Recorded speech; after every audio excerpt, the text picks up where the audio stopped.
Question number 2 दिया गया है कि किसी आवेशित चालक पर 1500 इलेक्ट्रॉनों की अधिकता है, तो इस पर आवेश की मात्रा तथा प्रकृति बताइए। तो पहले नंबर जो क्वेश्चन में दिया होता उसको हम लिख लेते हैं। इसमें दिया गया एन का मान, एन बराबर दिया गया है 1500 इलेक्ट्रॉन।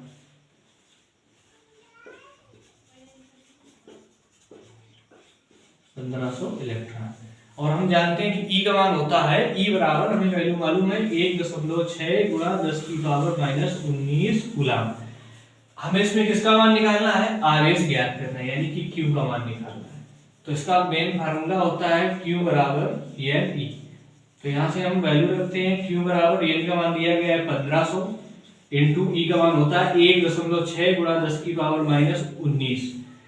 इसको हम 1500 को लिख सकते हैं Q बराबर 15 गुणा 10 की पावर 2, यानी कि 15 इंटू 100, और 100 को हम क्या लिख सकते हैं 10 का स्क्वायर, और इंटू में चल रहा है 1.6 गुणा 10 की पावर -19।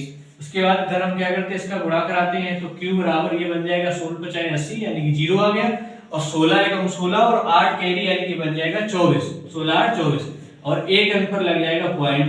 घात कितनी चल रही, 10 की पावर 2 इंटू 10 की पावर -19। इसको हम हल करते हैं। यहाँ से Q बराबर 24.0 का मतलब क्या होता है, 24 इंटू 10 की पावर 2 प्लस की है और 10 की पावर -19, यानी घात का है ना माइनस में। तो इसको जब हल कर देंगे तो घात बचेगी 10 की पावर -17। और उसके बाद Q बराबर वैसे तो हमारा ये फाइनल आंसर हो गया। अगर इसको कभी कभी किताबों में क्या करता है कि आंसर को पॉइंट में दे देता, तो इसको हम 24 को लिख सकते हैं 2.4 इंटू 10, और इंटू में चल रहा है 10 की पावर -17। Q बराबर ये इसकी अगर किसी घात कुछ भी ना लगी उसकी घात क्या होती है 1, तो इसको हम लिख देंगे 2.4 इंटू 10 की पावर 1 और 10 की पावर -17। जब इसको हल करेंगे तो 10 की पावर घात बन जाएगी -16 कूलम।